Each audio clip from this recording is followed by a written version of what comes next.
Almost 1 in 5 male professional players who took part in a new survey are using snus, nicotine pouches or both, and nearly half would likely to stop using snus within 12 months.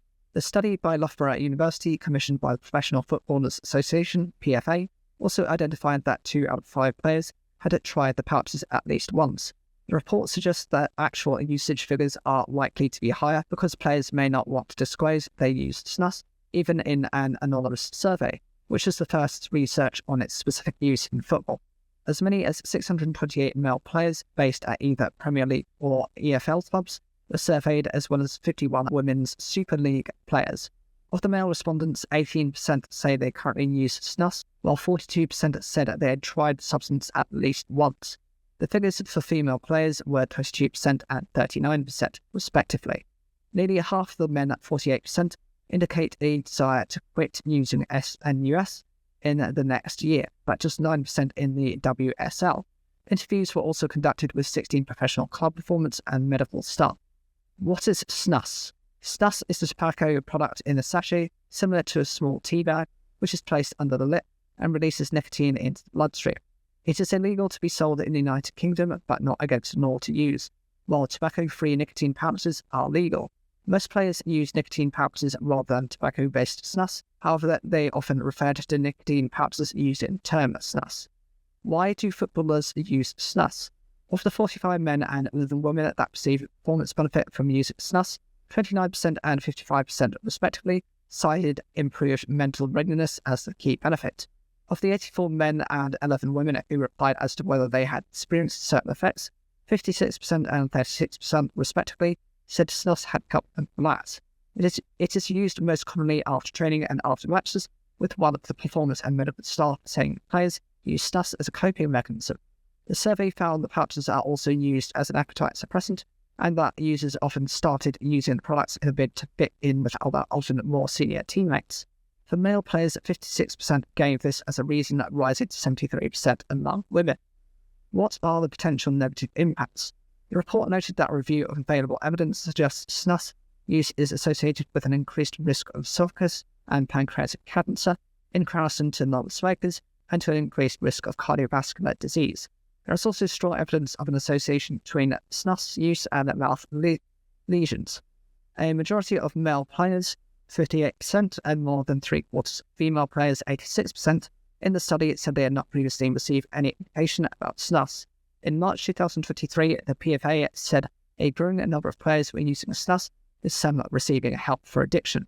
More than half of the male users in the survey, 53%, and almost 3/4 of female users, 73%, reported elements of nicotine dependence, such as cravings and using without awareness or intention. Withdrawal symptoms reported included anxiety, irritability, and restlessness. Nearly 2/3 of the male respondents, 62% in the survey, said they sourced snus products from a shop, while just over half the women, at 55%, purchased them online. The report also highlights the risk of an adverse anti-doping finding if products have been contaminated. It adds that club bans had not been effective in deterring use, and recommends personalised external support, avoiding stigmatising those seeking help. This is an important piece of work that will help players, clubs and medical staff make informed decisions about snus use, said Dr. Michael Bennett, the PFA's Director of Player Welfare. Importantly, these findings tell us that while a lot of players appear to be looking to substances like snus as a coping mechanism to handle the growing demands of the game, many are not fully aware of its effects and addictive qualities. Dr. Daniel Reid, lead researcher and lecturer at the Institute for Sport Business, Loughborough University, London, added the findings show that snus and tobacco-free nicotine pouch use among professional footballers is higher than typically seen in the UK general population, and players often use these products to relax and manage the stress. The head of the Royal College of Nursing has stepped down to run for Sinn Féin in the UK general election. Pat Cullen is seeking the Irish Republican Party's nominations to stand as their candidate for the Fermanagh and South Tyrone constituency. She's been General Secretary and Chief Executive of the Royal College of Nursing, RCN, since 2021, and led the trade union into nationwide strike action. Ms. Cullen said she had informed the RCN her name will go forward to a Sinn Féin selection convention in the constituency this week. After much consideration, I have decided that now is the right time for me to step forward into the political arena to champion the issues and opportunities for the community I love, and that is what I am fully determined to do. She added that the election on the 4th of July was an opportunity to support better funding for public services and reject years of cruel Tory cuts. Miss Cullen grew up in County Tyrone in Northern Ireland and qualified as a registered nurse in 1985. She has held senior roles within nursing, including Director of Nursing at Public Health Agency. Miss Cullen joined the RCN in 2016 and became its Northern Ireland Director in 2019, before being appointed as General Secretary and Chief Executive in 2021. Her name and profile were removed from the RCN website on Wednesday morning following her announcement. Last week, Sinn Féin confirmed sitting MP Michelle Gilder-Neave would not be standing again in the Fermanagh and South Tyrone constituency. She's currently seeking election to the European Parliament in the Midlands North West constituency in the Republic of Ireland. In the last Westminster election in 2019, Miss Gilder-Neave retained the marginal seat with just 57 votes between her and Ulster Unionist Party candidate Tom Elliott. Fermanagh and South Tyrone is the most marginal seat in the UK as of the 2019 general election results. The deadline for candidates to submit nominations forms in Northern Ireland to stand in the general election is Friday, the 7th of June. Just like the summer election announcement, Pat Cullen seeking to become a Sinn Féin MP has caught many by surprise. The head of a nursing union with Royal in its name, joining an Irish Republican party is eye-catching in itself. But as the face of nationwide strike action in recent years, she is also a high-profile addition to this race. Last time, Sinn Féin won the Fermanagh and South Tyrone seat by just 57 votes. With so few ballots making the difference, the party may want all the candidate name recognition it can get. The Conservatives have promised to scrap some university courses in England to help fund 100,000 apprenticeships per year if they win the July election. The party says it will replace the worst performing degrees that it considers a rip-off because of high dropout rates and poor job prospects. Labour criticised the government over the decline in the new apprentices. It said it would prioritise gearing apprenticeships towards younger people. The Liberal Democrats said the government had treated apprentices like second-class workers. The Conservatives said that former Labour Prime Minister Tony Blair's ambition to get half of young people going to university had led to low-value degrees ballooning. In England, the Office for Students, OFS, had already investigated and sanctioned a university, for example, with fines if it falls below certain standards. The Conservatives say they would introduce a new law allowing the independent regulator to go further and completely close the poorest performing university courses. They would be determined by dropout rates, job progression and future earnings potential, the party said in a press release. Speaking at a railway depot in Cornwall on Wednesday, Prime Minister Rishi Sunak added, "University is great and it makes a fantastic option for young people, but it's not the only option. And what we do know is that there are university degrees that are letting young people down." Speaking to BBC Radio 4's Today programme, Schools Minister Damien Hines said that there had been a huge increase in quality in apprenticeships under Conservative governments. Now was the time to make sure we're maximising the available opportunities for younger people and supporting businesses with the new scheme. Asked about the higher number of people dropping out of an apprenticeship before finishing it, he said it is true that some young people start an apprenticeship and then they don't finish it, and then they take a different turn in their career. When they do that, they've accumulated, of course, skills and experience in that job and they've been earning. That has long been true in apprenticeships. He said it would not be right or fair on current students to say in which courses his party considered to be rip-off degrees, and said it varied by individual courses rather than by subject. Take computer science. You get earnings outcomes from young people studying computer science degrees, which will range from £18,000 to £80,000. Last July, the government announced plans to ask the OFS to cap student numbers on courses that were failing to deliver good outcomes for students. The Conservative Party estimated that the government could save £910 million by 2030 if it scrapped courses that taught 13% of students. It said this was because the taxpayer offsets student loans when graduates do not earn enough money to pay them back. The logic here is that removing courses that lead to lower earnings would result in less unpaid debt. Chloe Field from the National Union of Students said using earnings to measure the value of degrees was a poor metric because things like race, class, gender and disability have a much more significant impact on people's wages. The Conservatives' calculations are based on the assumption that 75% of students who would have enrolled on these courses would go into employment or apprenticeships instead. However, there is no limit on the overall number of students that universities in England are able to admit. So universities could recruit students on to other degree courses if some are closed. The Conservatives said its savings would allow the government to spend £885 million on creating 100,000 more apprentices per year by the end of the next Parliament. The Association of Employment and Learning Providers welcomed the announcement, as it said it hoped other political parties would match this additional funding. Chief Executive Ben Rowland said, whichever party finds itself in government, there will need to be a commitment to encouraging more employers to offer apprenticeship opportunities. Neil Carberry, Chief Executive of the Recruitment and Employment Confederation trade body, said that the announcement was using apprenticeships to denigrate university courses when we need both to flourish if we're going to grow. Apprenticeships are funded partly by the apprenticeship levy, which is essentially a tax paid by bigger businesses. Those firms, as well as smaller ones, can access the cash to spend exclusively on training apprentices. Mr. Carberry said the levy makes apprenticeships more expensive to deliver, particularly lower-level apprenticeships aimed at young people, so firms are better off if they do fewer of them. He said that while higher-level apprenticeships are replacing degrees for some people, they do not help people who would not have gone to university and need a different route to skilled work. Rachel Hewitt, Chief Executive at Million Plus, the Association for Modern Universities, said that while apprenticeships are an important part of the skills landscape, they did not need to be pitted in opposition to higher education. Modern universities across the country already deliver excellent degree apprenticeships which combine degree-level study and industry experience, meaning that students can earn as they learn. Labour's Shadow Education Secretary Bridget Phillipson said the announcement was laughable because the Conservatives had presided over halving apprenticeships for young people.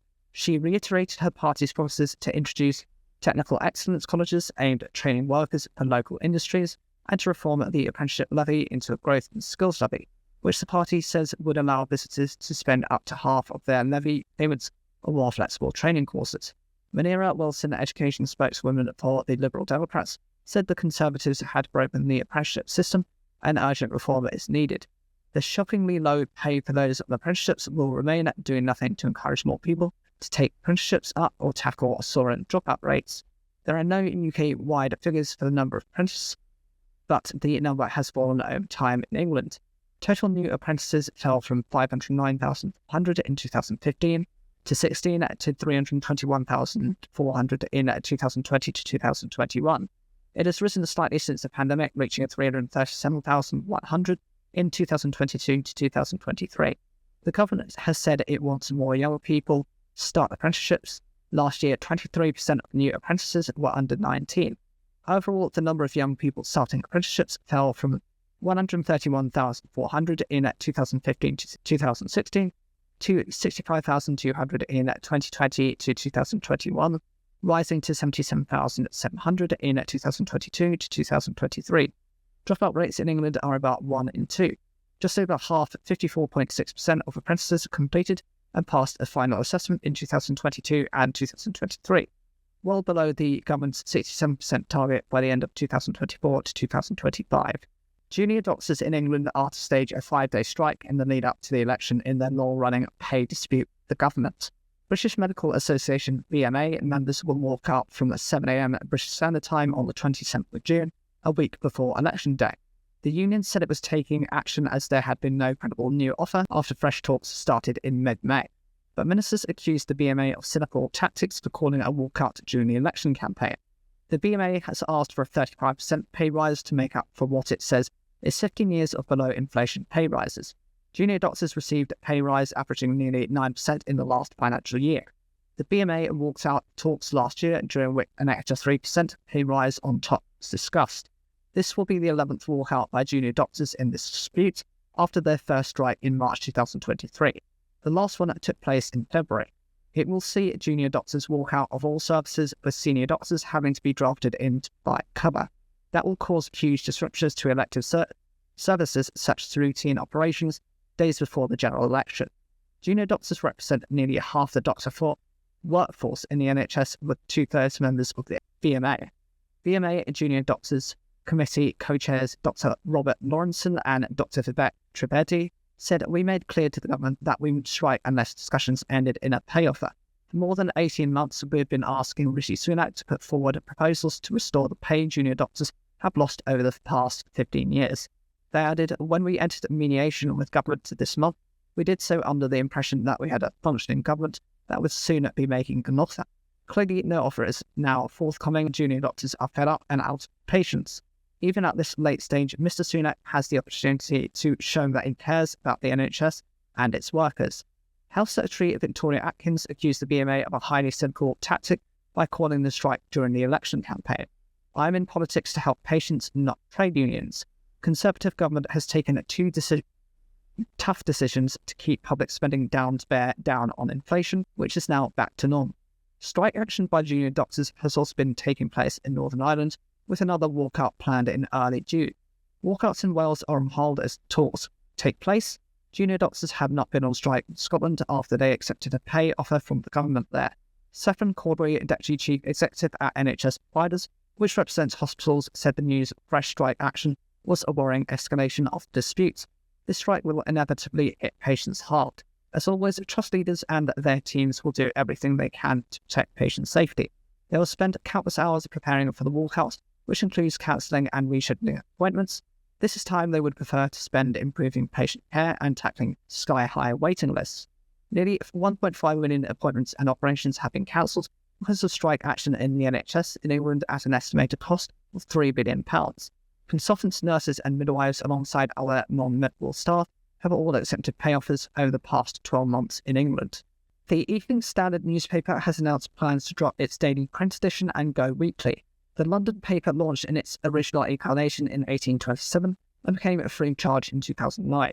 An email to staff on Wednesday said more home working and the availability of Wi-Fi on the tube were among the factors that have harmed its fortunes. It said a proposed new weekly newspaper would replace the daily publication.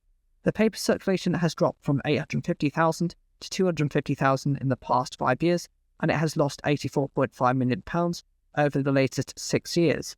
There has been speculation about its future for some time. The paper's forerunner named Standard launched 97 years ago, with an evening version added in 1859. The Evening Standard was bought by businessman and former Russian agent Alexander Lebedev and his son Evgeny in 2009. When they took over, the circulation shot up from about 250,000 after they decided to make it free and rely on the income from advertising instead of cover price. Despite remaining free, the circulation has dropped back to around 2009 levels. Last year, Bloomberg reported that new Standard editor Dylan Jones said he took the job on the condition that its owners didn't shut down the print edition. However, earlier this month, he admitted he never read a print newspaper, according to the Press Gazette. The Lebedevs also bought The Independent in 2010 and scrapped that paper's The Print edition entirely 6 years later. Wednesday's email to Standard staff said, although this process may be unsettling, the goal is to replicate our previous success with our sister title, The Independent, which has seen enduring growth in readership and commercial success following its own strategic transition in 2016. 12 million people access the Standard's digital platforms every month, with half of that traffic coming from outside London and overseas. It added that a new commercial approach would reinforce the relationship between our 24/7 digital platforms and our weekly publications. This new combination would place more emphasis on delivering our world-class content to the broadest readership possible, while collaborating with advertisers to reach this audience in the most accessible, creative, and relevant manner. The company has yet to give any details of any job losses. The first head-to-head general election debate will be hosted by ITV next week, the broadcaster has confirmed. Prime Minister Rishi Sunak and Labour leader Sir Keir Starmer will face each other on Tuesday the 4th of June at 9 p.m. British Standard Time. The hour-long programme titled Sunak vs Starmer, the ITV debate, will be moderated by presenter Julie Etchingham, who also hosted debates in 2015, 2017 and 2019. ITV said it also planned to broadcast an interview programme with other party leaders and a multi-party debate. The head-to-head debate between Mr Sunak and Sir Keir will take place in front of a live audience. Michael Jeremy, ITV's Director of News and Current Affairs, said that millions of viewers value the election debates. They provide a chance to see and hear the party leaders set out a pitch to the country, debate directly with each other, and take questions from voters. ITV is pleased to be broadcasting the first debate in this year's election campaign. Other broadcasters such as the BBC, Channel 4 and Sky News have not yet announced plans for any debates. However, it is widely expected that there will be at least one more head-to-head debate between the two main leaders for the election on the 4th of July. The BBC confirmed on Tuesday that Clive Myrie and Laura Ginsburg will host its election night coverage. Channel 4's election night coverage team will include Rory Stewart, Alistair Campbell and Emily Maitlis, while Kay Burley will anchor Sky News election results broadcast. A rail enthusiast has bought a 1970s train for £1 in a bid to save it from the scrap heap. Robert Hampton, aged 41, now hopes to raise £10,000 to move the Merseyrail Class 507 train to a museum. The IT consultant said he had fond memories of day trips on the old trains and wanted to save a piece of Merseyside's history. The Class 507 trains, first introduced in 1978, being replaced by the Class 777 fleet. The Class 507 trains are our trains, he said. Lots of trains work all across the country, but the 507 has only ever worked on the Merseyrail network. Mr. Hampton said he had a sentimental attachment to the fleet and had always associated them with summer holidays, day outs. It was always a treat to go on these trains. They have had a great deal of character. They are representative of 1970s technology. The train Mr. Hampton has bought is the first of the fleet, the 507001, which he says has a special place in railway history. Not only is it the first of its class and thus the oldest still in service, but it also served as a royal train. On the 25th of October 1978, Queen Elizabeth II unveiled the plaque at Moorfields Station to open the Merseyrail network, while forward travelling on the 507001 to Kirkby.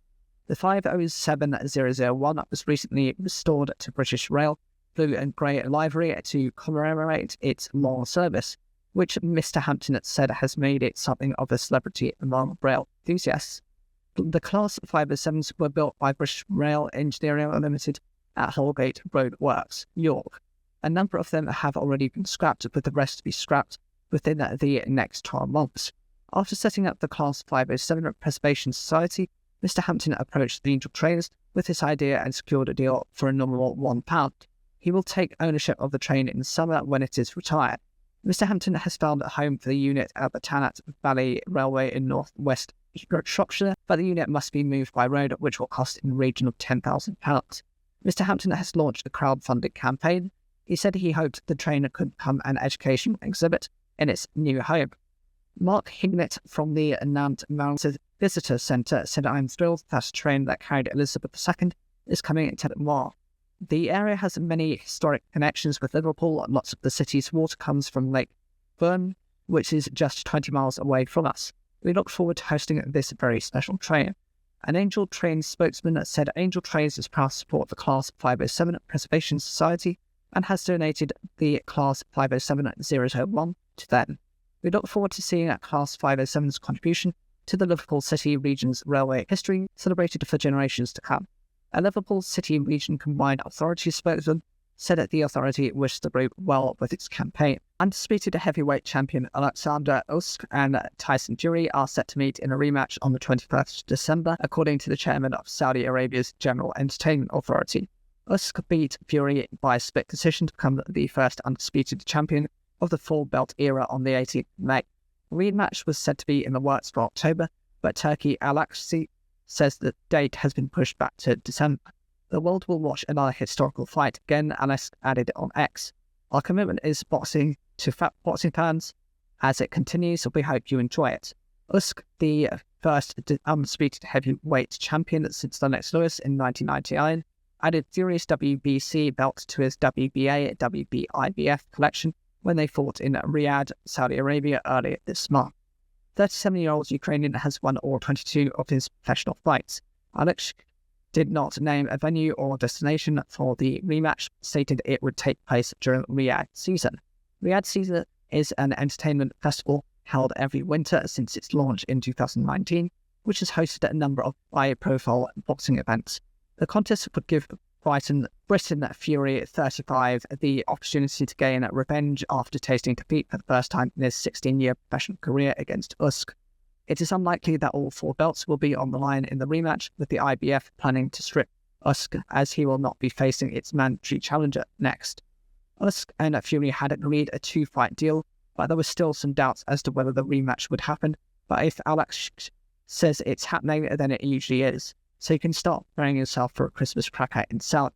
The first contest lived up the pre-fight hype. Pundits predicted a dull technical battle, but instead we got a dramatic back-and-forth encounter.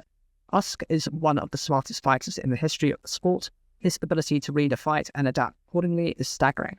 Having already shared 12 rounds with Fury, he will be looking for a more dominant win.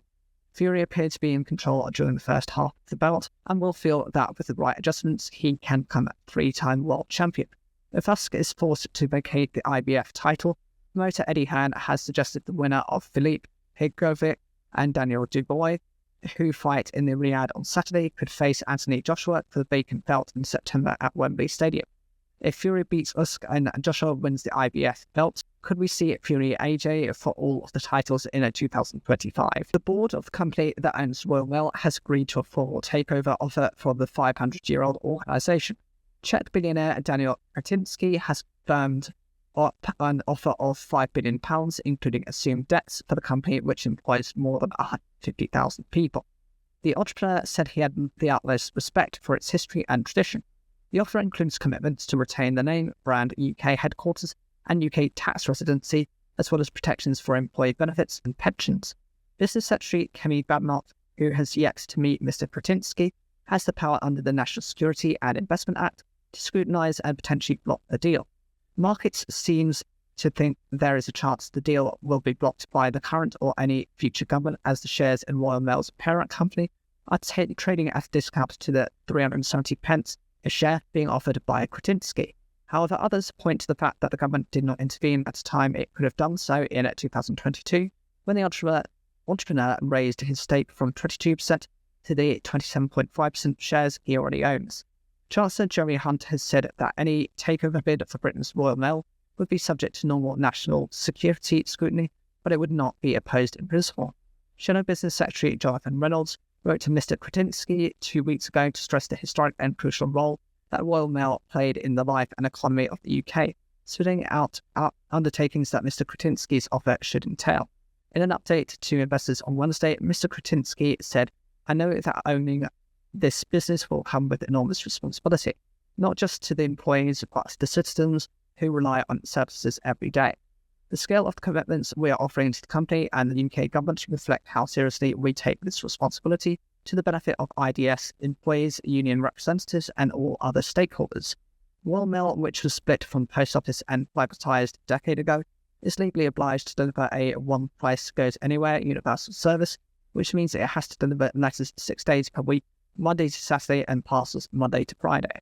But the company's performance in recent years has deteriorated, leading to heavy financial losses, with customers regularly not receiving letters, including important medical appointments and legal documents on time. Parent company International Distribution Services, IDS, made a small profit last year, which was entirely generated by its German and Canadian logistics and parcels business, offsetting losses at Royal Mail. The volume of letters being posted has plummeted, with half the number being sent compared to 2011 levels. Meanwhile, parcel deliveries have become more popular and more profitable. The universal service obligation is under review, with Royal Mail suggesting to Ofcom that reducing second-class deliveries to every other weekday would save up to £300 million a year and give the business a fighting chance. The firm offer, including various commitments around services and the company itself, including maintaining the one price goes anywhere universal service and not to raid the pension surplus, keeping the brand name and Royal Mail's headquarters and tax residency in the UK, and a promise to respect the union's demands for no compulsory redundancies until 2025, and negotiating with the Communication Workers Union at CWU to extend that commitment. On Wednesday, Keith Williams, the chair of IDS, said its board had negotiated a far-reaching package for legally binding undertakings and commitments which provide our customers, employees, and broader stakeholders with important safeguards. He said the board believed the offer from Mr. Kretinsky's EP Group was fair and reasonable given there may be uncertainties ahead of business. Day Board General Secretary of the CWU, which represents postal workers, told the BBC's Today programme that would like more extensive assurance about the future of the UK Postal Service. I think it's about testing Mr. Kretinsky as to whether he's got any plans for investing in the workforces, investing in that growth strategy of the company, or whether his intentions are purely to asset strip the company. The CWU will also be directly engaging with Labour and others to call for a new model of ownership for Royal Mail, where it hopes its members would have a direct say in its key decisions. On Wednesday, the Shadow Business Secretary said that Labour would take the necessary steps to protect Royal Mail's undeniable identity and place in public life. There are still, however, several stages to go before any takeover would become fully binding. Shareholders will vote on the deal at IDS's next annual general meeting in September. Mr. Krasinski made his fortune in the energy industry, but has in recent years diversified his interests into retail and logistics. He owns 10% of Sainsbury's and 27% of West Ham Football Club. The BBC understands that the Department of Business and Trade would expect any bidder for the Royal Mail Group to engage ministers. Who is Daniel Krasinski? Daniel Krasinski, the would-be owner of the Royal Mail, has all the trappings of the modern-day billionaire. The 48-year-old Czech businessman and lawyer is worth a cool £6 billion, according to the Sunday Times Rich List. He owns fancy houses in upmarket areas.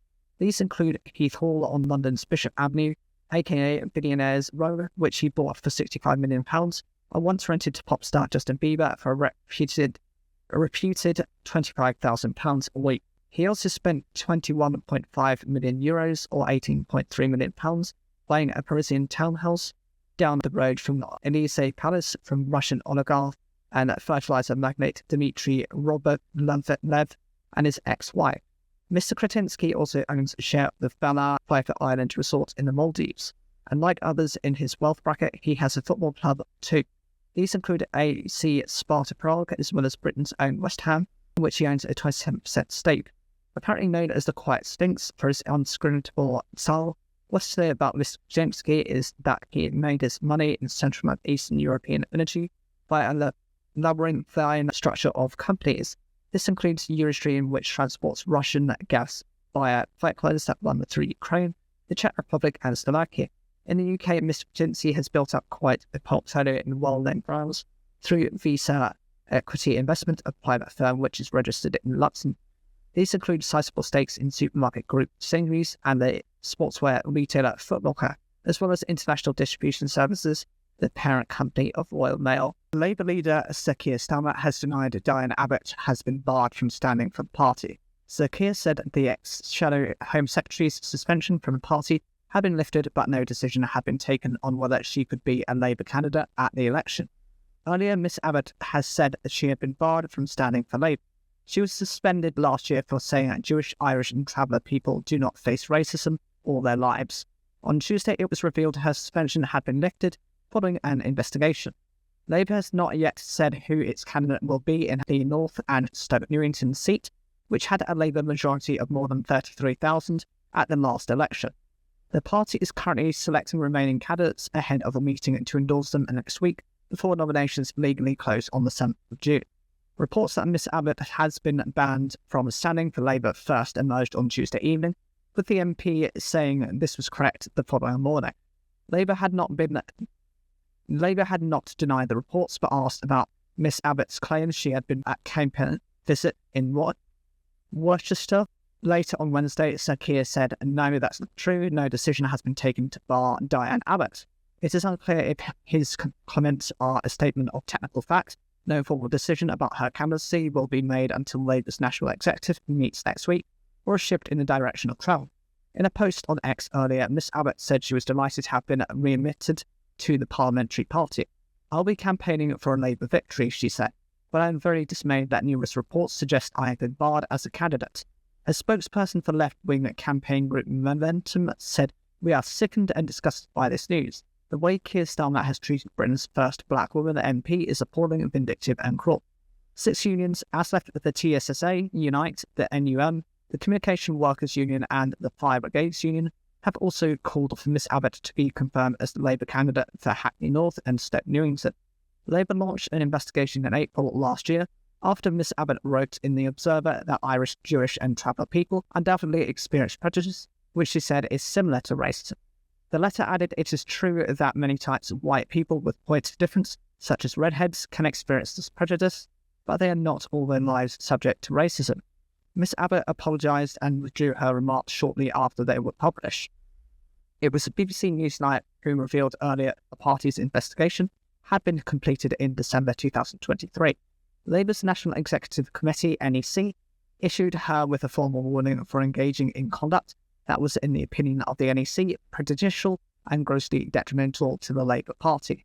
It said it expected her to undertake an online e-learning module, which a source said was a 2-hour anti-Semitism awareness course. Ms Abbott did the module in February, after which it is understood she received an email from Labour's chief whip acknowledging she had completed it. However, as recently as Friday, Sir Keir had been saying the investigation into her comments was not resolved. Prime Minister Rishi Sunak said Labour needed to clear up this issue.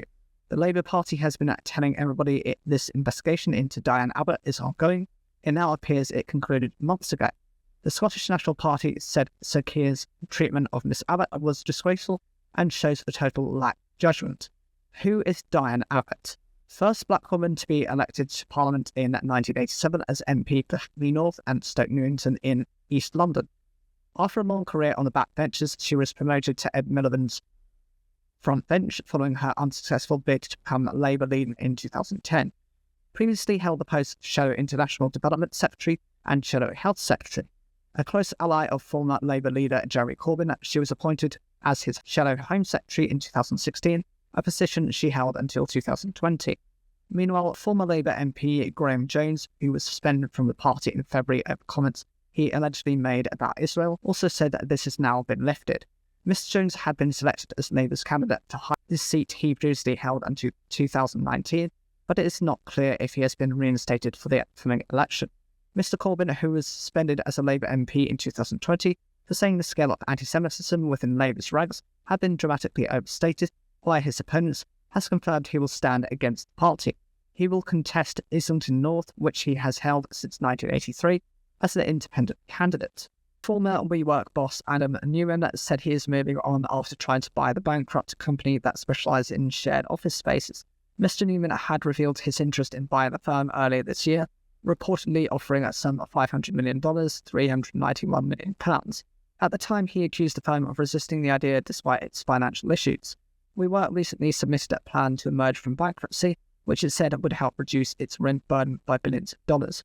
In a statement on Tuesday, Mr Newman, who now leads a new property firm called Flow, criticised his former company's plans. For several months, we tried to work constructively with WeWork to create a strategy that would allow it to thrive, he said in the statement, which was first reported by the New York Times.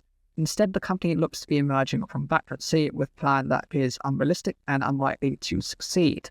Mr Newman made his name steering WeWork on a breakneck global expansion, which he promised would revolutionise the office property sector, but the growth proved too costly to sustain, leaving the firm with multi-billion-dollar losses. Mr Newman was ousted in 2019 after his effort to list the company on the stock exchange revealed cracks in its business model and drew scrutiny of its leadership. His fall from grace was later portrayed in the Apple TV series We Crashed. Mr Newman, whose exit from WeWork was accompanied by a significant payout, soon bounced back, winning backing from famous Silicon Valley venture capitalist firm Andreessen Horowitz for his new company.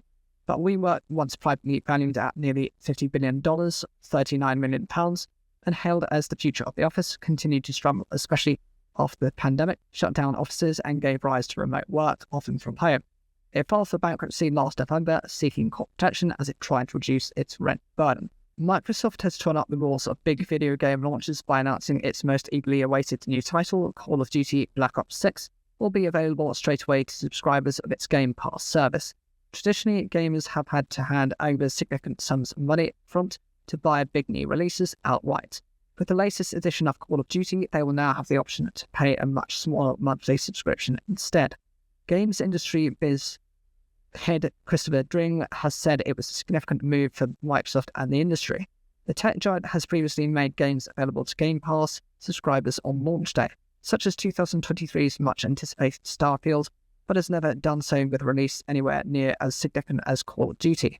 It is the fourth best-selling game series in history, topping 425 million lifetime sales and making tens of billions of dollars in the process. It is arguably the jewel in the crown of developer Activision Blizzard, which Microsoft controversially bought for a colossal $69 billion, then £56 billion in 2023. But rather than stick with a tried and tested model for selling it, Microsoft is gambling on a new approach. Call of Duty is by far the biggest game to go into a subscription service on the day it is released. It is a big test for subscription, because if Call of Duty can't move the needle in terms of subscriber numbers, probably nothing will. Game Pass, much like Sony's rival PlayStation Plus service, lets console and PC players play hundreds of video games for a monthly subscription fee. Both have been described as a Netflix for games, but with the caveat that gamers can download many of the games available to play on their own hardware rather than streaming over the cloud. They are extremely popular services, with Sony saying PlayStation Plus had 47 million subscribers in March 2023, while Microsoft said Game Pass had 34 million subscribers as of February 2024. But that means unless something changes between now and Call of Duty's launch, which does not yet have a release date, not one of 34 million Game Pass subscribers will have to pay anything extra to play the new game. This means Microsoft is taking a huge gamble, choosing to potentially cannibalize sales in exchange for, it hopes, a sharp increase to Game Pass subscribers. Mr. String said the move probably came down to an inherent problem with game streaming services. People simply don't play as many games as they watch TV shows, so it can't be hard to justify paying to play one or two titles. But with the addition of such a big game to the service, he said that there may yet be changes coming to make the numbers work. It'll be interesting to see whether Xbox will introduce higher tiers to Game Pass or other monetization techniques to mitigate this.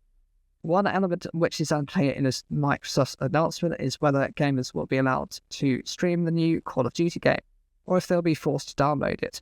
That's because when Microsoft purchased Activision, it had to make concessions to deal with the attention of regulators worldwide.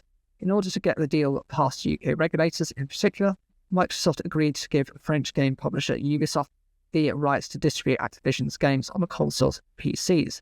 That means cloud streaming rights are decided by Ubisoft, so it may not be available for streaming when it launches. It also means that the new Call of Duty game may ultimately appear on rival streaming platforms down the line. But the specifics of the deal are unknown, and it's highly unlikely PlayStation gamers will get to stream the game on the day of its release. Early investigations into severe turbulence that hit a Singapore Airlines flight last Tuesday revealed it dropped around 178 feet or 54 meters over 4.6 seconds. One British passenger died and dozens more were injured when the London-Singapore flight encountered the turbulence over Myanmar and was diverted to Thailand. Singaporean investigators have extracted data stored in the flight's data recorder and cockpit voice recorder of the aircraft. Singapore Airlines said it was cooperating with investigators and supporting affected passengers and crew, including with medical and hospital expenses. The Transport Safety Investigation Bureau's TSIB preliminary findings found rapid changes in gravitational force and the altitude drop, a distance almost equivalent to the height Italy's leaning tower Pisa, likely injured those who were not wearing seatbelts.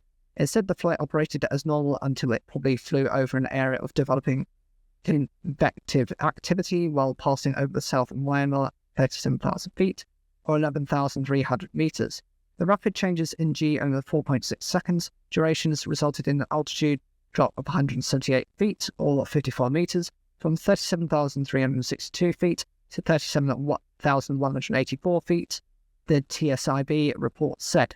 This sequence of events likely caused injuries to crew and passengers. After the pilots were informed by the cabin crew that there were being injured passengers in the cabin, the decision was made to divert to Suvarnabhumi Airport, Bangkok, Thailand. Approximately 17 minutes after the turbulence event, the pilots were able to make a controlled descent from 37,000 feet, report added. The aircraft did not encounter any more severe turbulence during its diversion to Bangkok. The pilots also requested for medical services to meet the aircraft on arrival. The TSIB, which operates under Singapore's Transport Ministry, said its investigations were ongoing. There were 211 passengers and 18 crew on board the Boeing 777-300 ER aircraft, according to Singapore Airlines. Jeff Kitchen, aged 73, died from a suspected heart attack on board, while 104 other passengers were taken to Bangkok's Samatibed Hospital for treatment. Ali Bakari, aged 27, who was seated with his wife Ramiza, said that the aircraft went into straight freefall. It was terrifying. It's just like going down a vertical roller coaster. Oxygen masks had all come out. Parts of the interior of the plane were damaged. I thought that was from the force of the turbulence, but a lot of it was just because everyone who wasn't wearing a seatbelt flew right into the air and hit the ceiling. We saw blood on the ceiling. It was just complete havoc. A lot of people were on the floor. Singapore Airlines said it was committed to supporting crew members and passengers who were on board at Tuesday's flight. This includes covering their medical and hospital expenses, as well as any additional assistance they may need, the airline said on social media. The safety and well-being of our passengers and staff are our top priorities. We deeply appreciate the valuable assistance provided by the governments of Singapore and Thailand, as well as our many partners and the medical teams in both countries and around the world. Last Thursday, the director of Samatam Sri Nako Hospital said that staff initially treated 6 people for skull and brain injuries, 22 for spinal injuries, and 13 for bone, muscle, and other injuries. We have never treated people with these kind of injuries caused by turbulence, Adnan Kiratana Paibol told reporters. As of Wednesday, 42 passengers who were on the flight were still in Bangkok, according to Singapore Airlines, of which 26 were in a hospital receiving medical treatment. Shadow Chancellor Rachel Reeves has promised that there will be no additional tax rises beyond those she has set out if Labour wins the general election. In her first major speech of the election campaign, Ms Reeves said that every Labour policy will be fully funded and fully costed, no ifs, no ands and no buts. But the Institute of Fiscal Studies, IFS, an independent think tank, has warned that whoever wins may have to raise taxes or cut spending. Prime Minister Rishi Sunak claimed that Labour's plans will cost every working family £2,000 each. Speaking at the engineering giant Rolls-Royce in Derby, Ms Reeves reiterated Labour's plans to recruit thousands of additional teachers and introduce 40,000 NHS appointments every week. She said that Labour's plan to restore stability to the economy would be underpinned by robust fiscal rules, which are self-imposed, such as getting debt falling as a share of national income by the end of the Parliament. However, the IFS has said that the state of public finances hangs over the election campaign like a dark cloud, and the winning party may have to reduce spending or lift taxes, something that Ms Reeves ruled out Tuesday. The Shadow Chancellor said that she wants to lower taxes and increase the thresholds for those people who pay income tax. Income tax thresholds have been frozen since 2021. This can mean that if a person pay increases, they may enter a higher tax bracket. Ms Reeves has said, I want to bring taxes down and I want those tax thresholds to go up so people are not having to pay so much tax on their income. But unlike the Conservatives, I'm not going to make a promise and a pledge without being able to say where the money is coming from, because that is just a gimmick. If Labour wins the election, it is unlikely there will be a budget for September. Ms Reeves said that Labour would not hold a budget without an independent forecast by the Office for Budget Responsibility, OBR, and these require 10 weeks' notice. Ms Reeves used her speech to cast Labour as the natural partner of visitors. She said, a few years ago, you might not have expected to have heard these things from the Labour Party. Think how far we've come in 4 short years. On Tuesday, 121 former and current business leaders signed a letter endorsing the Labour's economic plans ahead of the general election, saying it is time for a change.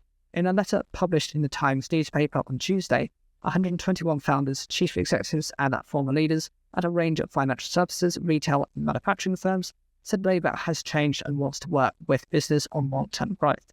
As well as recruiting more teachers and providing extra NHS appointments, Labour has promised to take on 13,000 additional police and community officers. It said it will raise some of the money by ending the VAT exemption for private schools. Labour also said it will fund its spending plans through a proper windfall tax on profits made by oil and gas companies, which will rise from 75% to 78%. In addition, it has promised to raise £5 billion a year by tackling tax avoidance and evasion, and £2.6 billion by closing loopholes. In the government's plans to abolish non-dom exemptions, non-doms are UK residents whose home for tax purposes is abroad, meaning they do not have to pay UK tax on money they earn overseas. Ms Reeves reiterated that corporation tax, which is paid by businesses, will be capped at current rate of 25%, but she added that Labour would act if our competitiveness came under threat. Work and Pension Secretary Mel Stride said that Labour do not have the courage or conviction to name a single tax they would cut. Over the weekend, the Conservatives said they would increase the tax-free pension allowance. Both the Conservatives and Labour have pledged to stick with the so-called triple lock guarantee. This means that pensions increase every year in line with either the inflation rate, earnings growth, or 2.5%, whichever is higher. Ms Reeves said, I want to bring taxes down for working people and for pensions as well, but I will do that in a costed and funded way, and I will do that through a growing economy, because that is something the Conservatives haven't been able to do, at least for the last 2 years. But Mr Stride said only Rishi Sunak and the Conservatives have a clear plan backed by bold action, to end the double tax on work and ensure pensioners who have worked hard their entire lives will have a new tax-free threshold to protect them. The Lib Dems said news that businesses are crying out for stability and certainty after years of Conservatives' chaos and mismanagement. The Liberal Democrats would launch an industrial strategy to boost investment and reform the broken business rate system to support our high streets. The Green Party of England and Wales said it would invest in the technologies we need to ensure a sustainable and secure future. We need to ensure our economy works in a way that safeguards our climate and enables nature to flourish. The Scottish National Party's Drew Hendry accused Labour of ignoring the most fundamental reason for the economic decline of the United Kingdom. Britain is broken and Brexit broke it, adding only the SNP fight for a future back at the European Union. Plaid Sim Cymru Treasury spokesman Ben Lake said his party would invest in the Welsh economy to drive growth and reduce inequality. Very few people are regularly using a much hyped artificial intelligence products like ChatGPT, a survey suggests. Researchers surveyed 12,000 people in 6 countries, including the UK, which only 2% of British respondents saying they use such tools on a daily basis. But the study from Reuters Institute and Oxford University says young people are bucking the trend, with 18 to 24-year-olds the most eager adopters of the tech. Dr. Richard Fletcher, the report's lead author, has said there was a mismatch between the hype around AI and the public interest in it.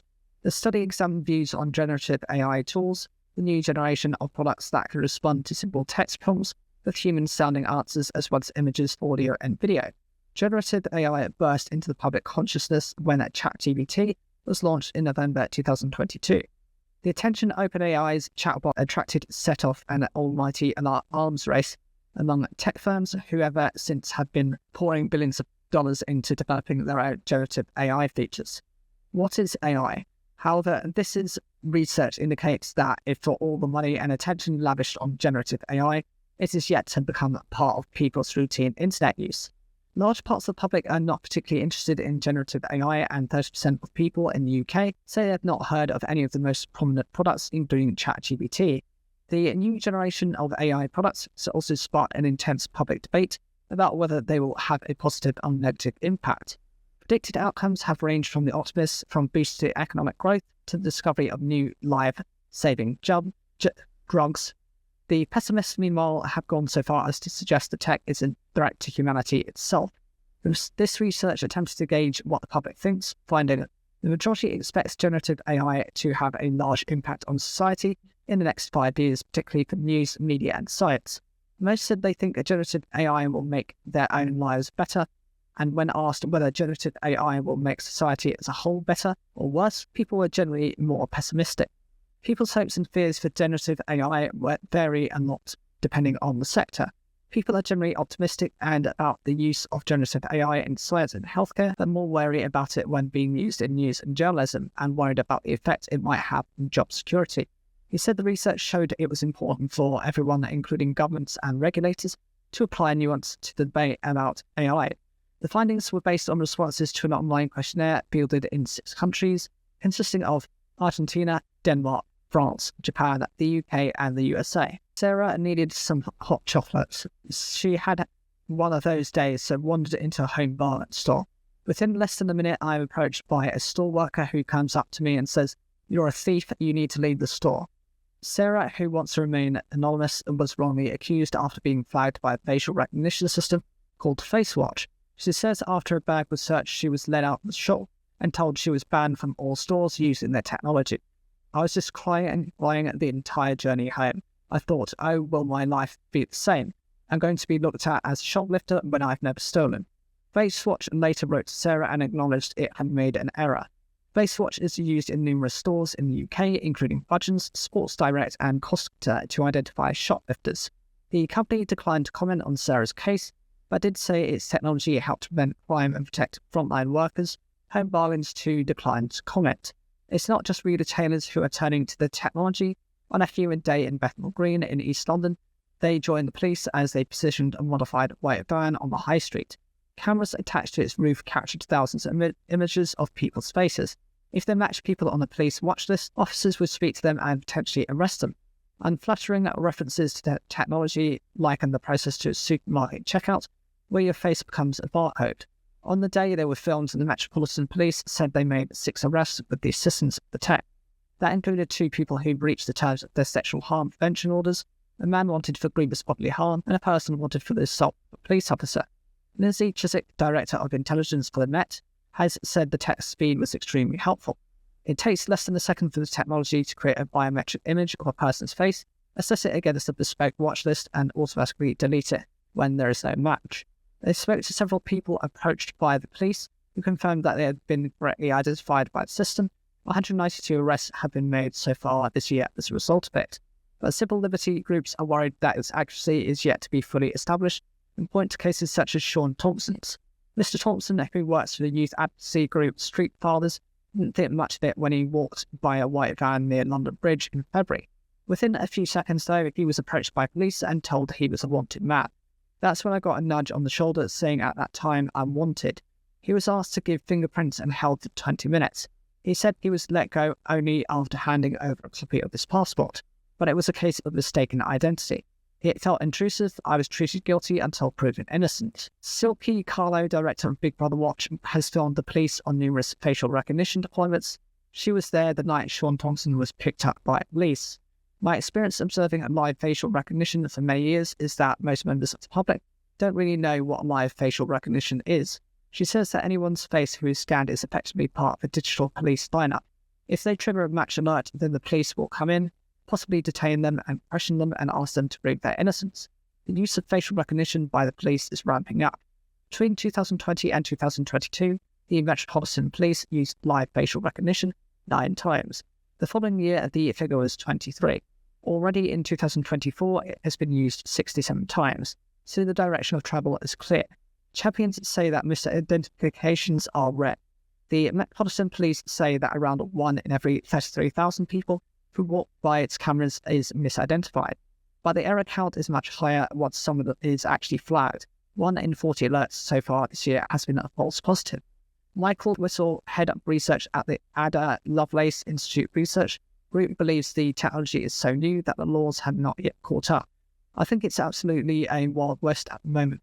That's what creates the legal uncertainty as to whether current uses are lawful or not.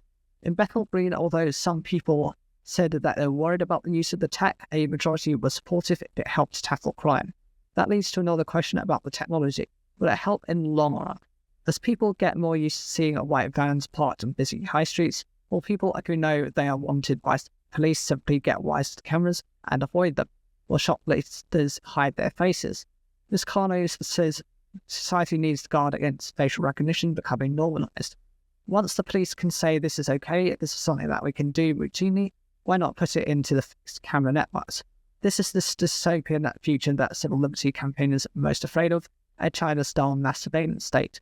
Advocates dismiss such dire predictions as overblown, and it is also clear there are plenty among the public who are willing to put up with having their face scanned if it means to save their street. Another former executive of FTX has been jailed over his past in the cryptocurrency giant's implosion in late 2022.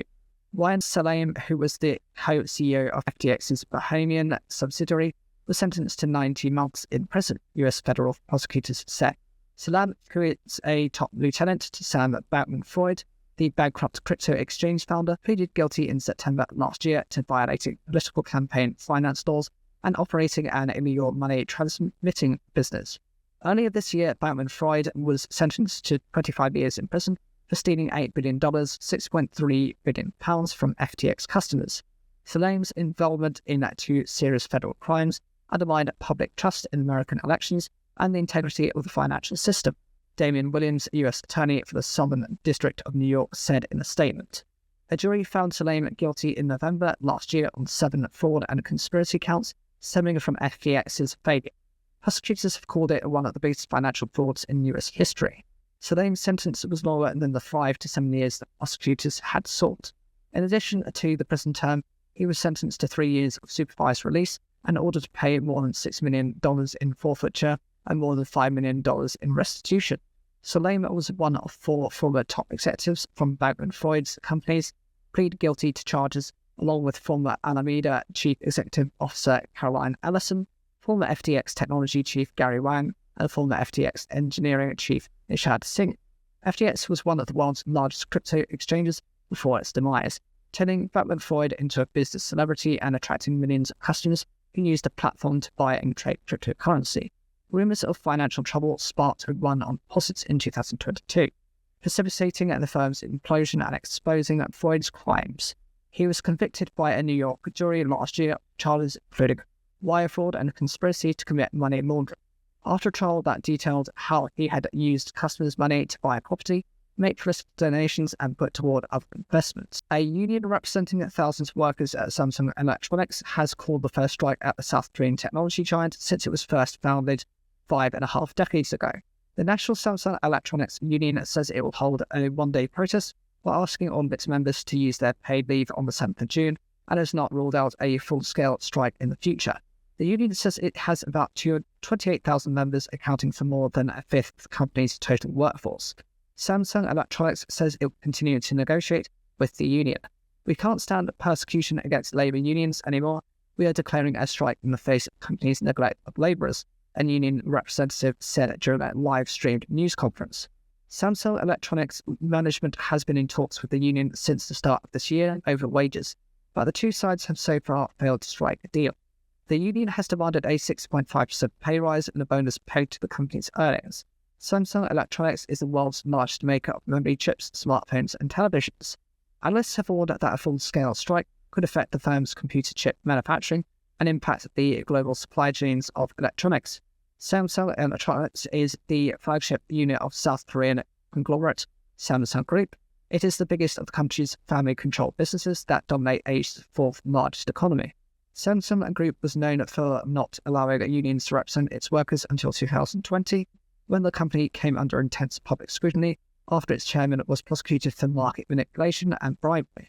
Samsung Electronics shares were trading about 2% lower in Seoul after the announcement. The UK mining giant Anglo American has rejected its rival's BHP's plea to extend the looming deadline for a final offer on a proposed £39 billion merger. Earlier on Wednesday, Australian BHP attempted to ease concerns about its plans for Anglo American's business in South Africa ahead of elections in the country. It made commitments that included job security for employees, but it said it needed an extension on talks to allow further engagement on plans. However, Anglo's decision means the mega merger is in jeopardy unless BHP changes its offer before 5 p.m. on Wednesday. Pair has been wrangling over the deal since Anglo American rejected BHP's first takeover approach, a £31.1 billion offer at the end of April.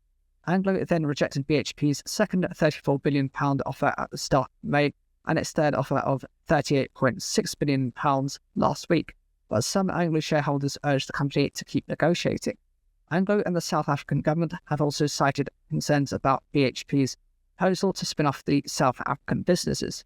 After rejecting BHP the third time, Anglo announced its own plans to break up its business by selling or spinning off major parts of the firm, including its De Beers diamond operation and its platinum division, with a view to focusing on key areas such as copper, premium iron ore, and hot nutrients.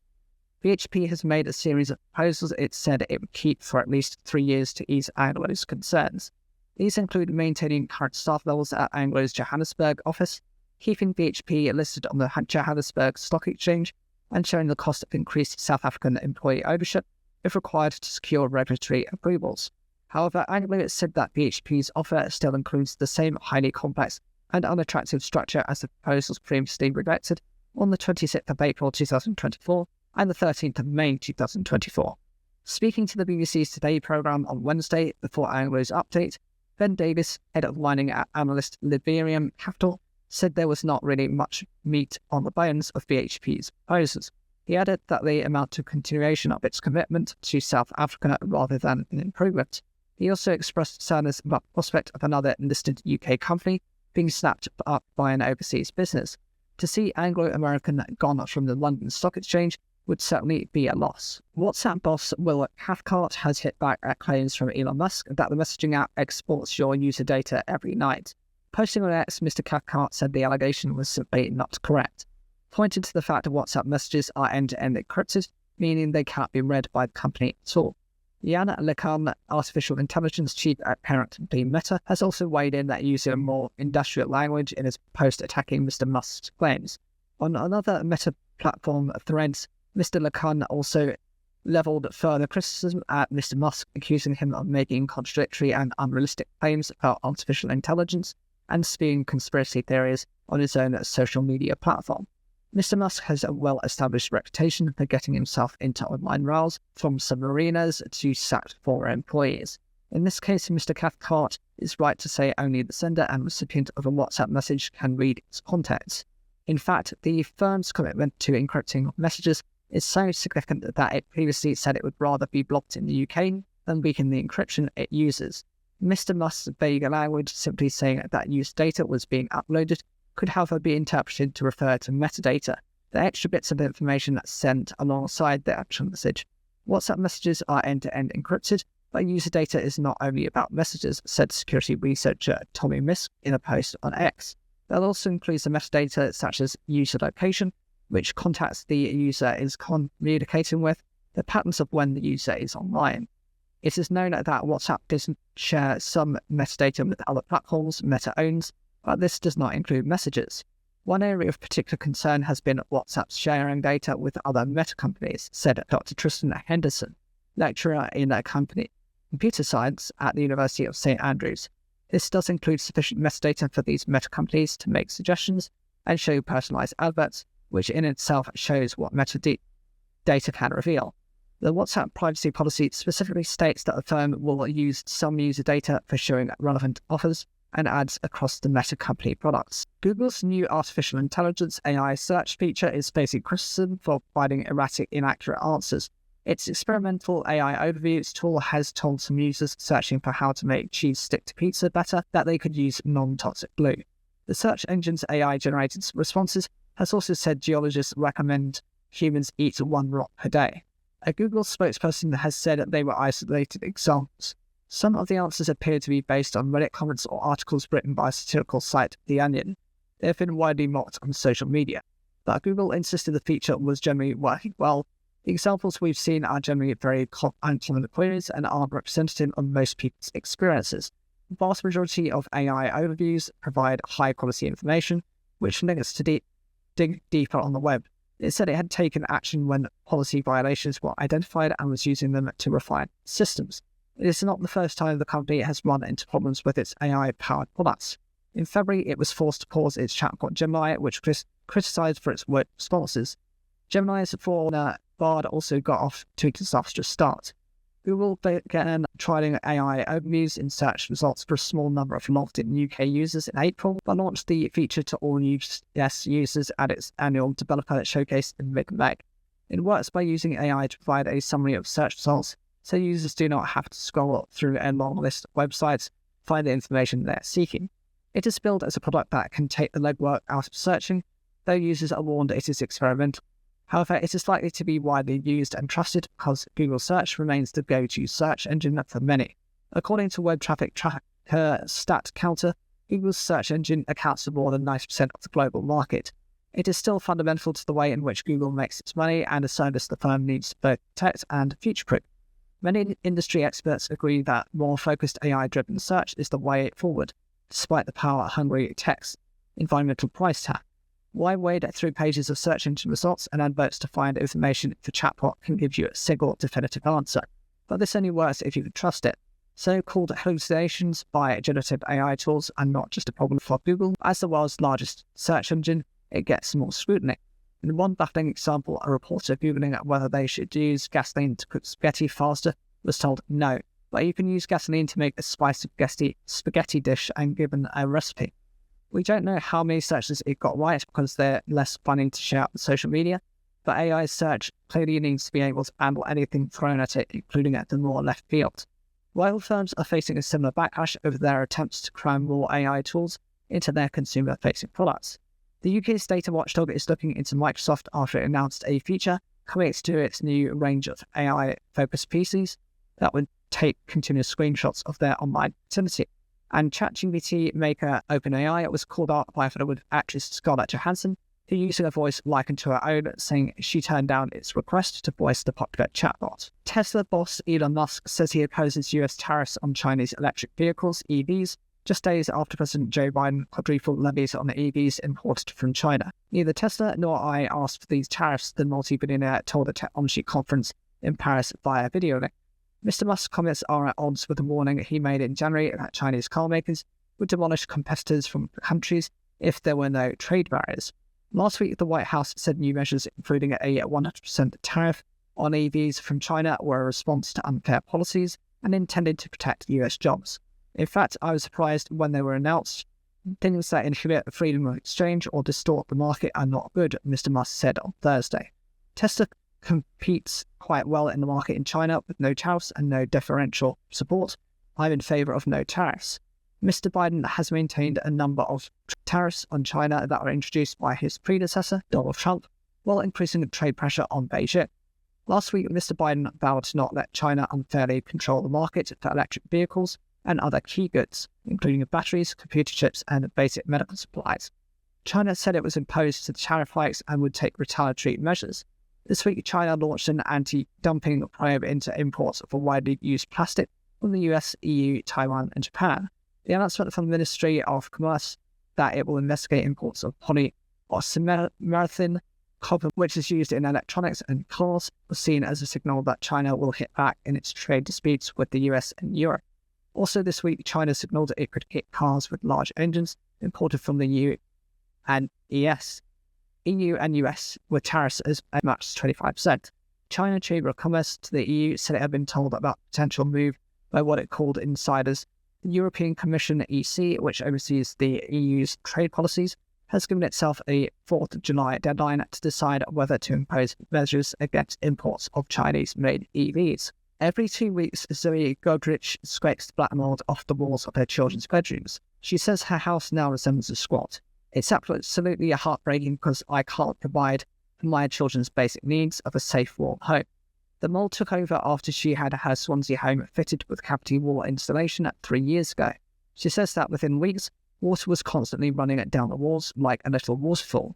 The BBC can reveal that cavity wall insulation fitted under government-backed green energy schemes could have failed in hundreds of thousands of homes because it was not installed properly. Single mom Zoe and her 3 children are now sleeping in one room on mattresses on the floor. The other 2 bedrooms are uninhabitable, she says. She has thrown all of their beds and wardrobes away because they were consumed by damp and mold.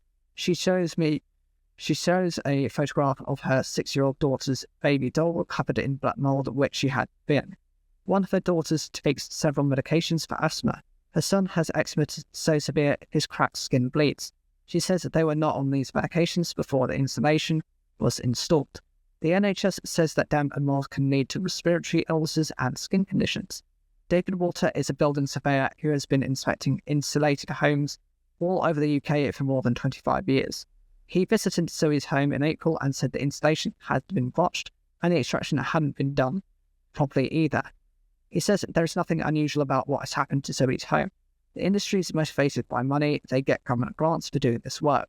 So there's an incentive for contractors just to get people signed up, get the job done and get the grant money. He blames the lack of oversight and regulation for the problems. Since 2008, more than 3 million homes have had cavity wall insulation fitted under green energy schemes set up by the government. Energy Supplies was responsible for inspecting 5% of them to check for installation quality. Figures compiled by energy watchdog Ofgem suggest that insulation in hundreds of thousands of these homes could have failed because it was not installed properly. In total, 15 million homes had their cavities filled.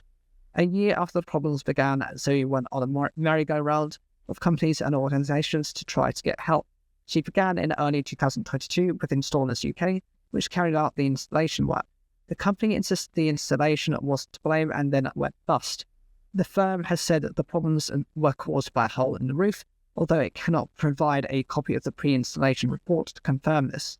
If there had been issues with the property, according to the standards body, the British Assessment Bureau, they should have been fixed before the work was carried out. Next, she contacted City Energy Network Limited to secure the funding for Zoe's home. Its name is on the guarantee, although City Energy says this was an error and that it had nothing to do with guarantee, which should have been issued by the company that did the work. Zoe says she was advised to get the installation removed. She took out a £7,000 loan to pay for it. What she didn't know was that the extraction would invalidate the guarantee for the work. Without the installation, the house is now very cold. She can't afford to turn up the temperature, which is leading to yet more damp and mold. City Energy has said that its only involvement was to fund a grant through the government scheme. It says it has no connection with Installers UK, nor was it involved in the installation or removal process. The government recognises that standards needed to be improved several years ago. It tasked the independent organisation Trustmark to set up an assurance quality scheme in 2019. But the problems that Zoe has faced raise questions over how well the scheme is working. Both installers in UK, which carried out the work in 2021, and City Energy, which secured the grant money, were Trustmark registered. Zoe says she sees no resolution in sight. The life has just been sucked out of me. For the past few years, all I've done is fight company after company after company. City Energy says although it has no obligation to provide any assistance, it has recognised and sympathised with the position in which Ms Godric finds herself, and says it has sought to resolve matters directly with her in an effort to assist. In a statement, Trustmark has said the problems at Ms Godric's property are complex. The work was carried out under an earlier standard and did not take the whole house approach that current standards do, preventing some of the issues seen here. However, the situation Ms Godric is left in is completely unacceptable and needs to be put right. We will work with the British Assessment Bureau and City Energy to achieve a suitable solution that makes Ms Godric's property a warm, comfortable and healthy home for her and her family.